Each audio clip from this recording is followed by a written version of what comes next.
In a medical malpractice trial, when the defense attorney asks his expert to assume that certain facts are true, when in fact I know them not to be true, do I have an obligation to jump up and yell out, "Objection, Judge"? You want to know the answer?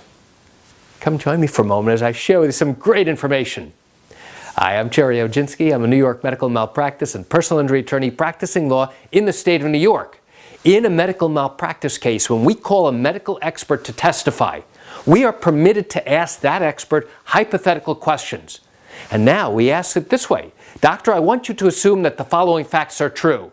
And now you go ahead and recite those facts that you believe to be true that are supported by the evidence in the case. Then you ask the hypothetical question: "Doctor, assuming that those facts are true, would you agree that not doing A, B, and C would not be a violation from the basic standards of medical care?"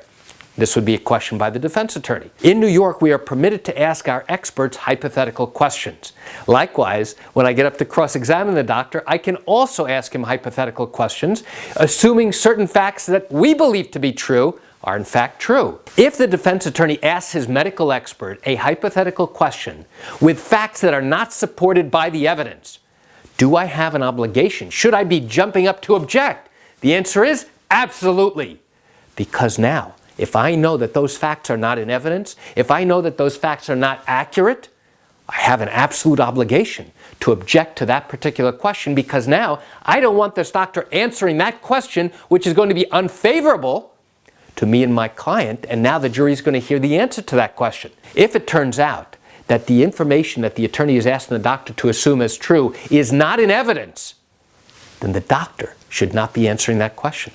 Then the attorney should not be permitted to ask that question. You have to ask a question, a hypothetical, only with facts that are already in evidence or are going to be admitted into evidence with the next few witnesses. And at the end of the case, if the defense has not brought in witnesses to now testify about A, B, and C, you can bet I'm going to talk to the jury about that and show them that this attorney and the expert asked questions based upon facts that were not in evidence.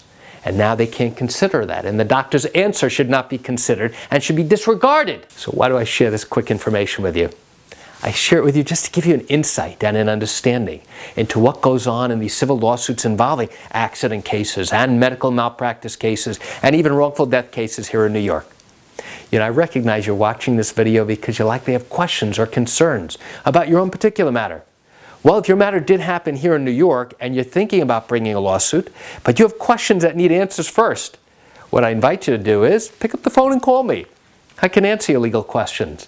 You know, this is something I do every single day, and I'd love to talk to you. You can reach me at 516-487-8207 or by email at Gerry, Gerry, at oginski-law.com. That's it for today's video. I'm Gerry Oginski. Have a wonderful day.